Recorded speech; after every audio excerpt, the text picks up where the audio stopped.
सबकी थाली में दाग है। इस कहानी से आप सीखेंगे कि दिक्कतें सबके घर आती हैं। कोई भी परिवार बिल्कुल साफ नहीं होता, और फिर भी इंसान उम्मीद नहीं छोड़ता। कहानीकार अमन वाशरेई।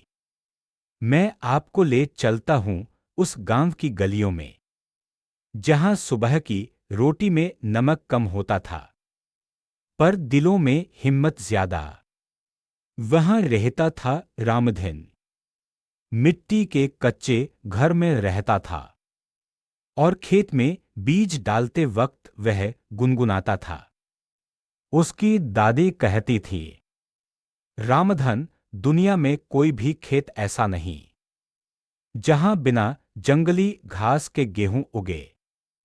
उसी तरह कोई भी घर ऐसा नहीं जहां दुख की झाड़ न उगे। बस उन्हें समय पर निकालना आना चाहिए। रामधन समझता था, पर उसकी नई नवेली बीवी सुमन को यह बात कचोटती थी।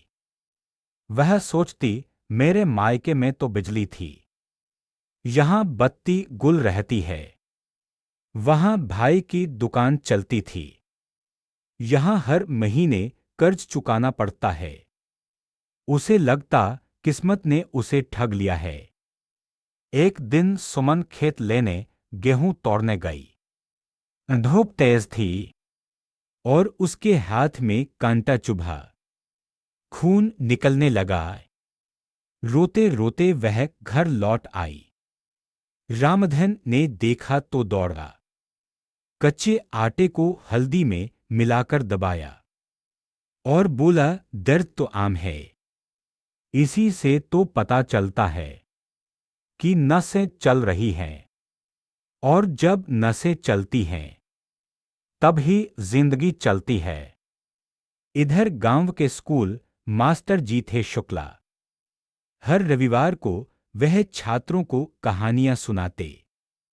एक बार एक लड़का पूछ बैठा, सर, क्या आपके घर कभी लड़ाई नहीं होती? वह हंस के बोले, बेटा, लड़ाई तो हर घर की रसोई में पकती है, बस कुछ लोग उसे बाहर नहीं लाते। वही लड़का बड़ा होकर शहर गया। वहां उसने देखा, बड़े बड़े बंगले थे, पर अंदर से अकेलापन था। डॉक्टर कहते, बीमारियां छोटे बड़े सभी को चुभेगी। कानून वाले कहते, झगड़े सबके घर आते हैं, और किसी का भी चेक बुक इतना मोटा नहीं कि दुख की पर्ची काट सके। और फिर आया बारिश का वह मौसम, जब रामधन का खेत बाढ़ में बह गया। सारे बीज डूब गए। सुमन रोने लगी और बोली, अब क्या होगा? रामधन ने उसे कांधे से लगाया और कहा, हम अभी जिंदा हैं। जब तक दम है तब तक उम्मीद है। फिर उसने पास के मजदूरी के लिए आवेदन दिया। दिन भर कीच में काम किया। रात को खेत की मेड़ पर बैठकर गिनती करता कि कितने दिन और बाकी हैं, पर हिम्मत नहीं हारता। गांव के प्रधान ने देखा तो पूछा, रामधन, तुम्हें डर नहीं लगता? वह बोला, डर तो सबको लगता है, पर डर के आगे एक कदम बढ़ाना होता है। वही जिंदगी है। समय बीता। धीरे धीरे खेत सूखा। सरकार से मदद मिली। नए बीज आए और हरियाली लौट आई। एक दिन सुमन ने पूछा, अब तुम क्या सोचते हो? रामधन मुस्कुराया।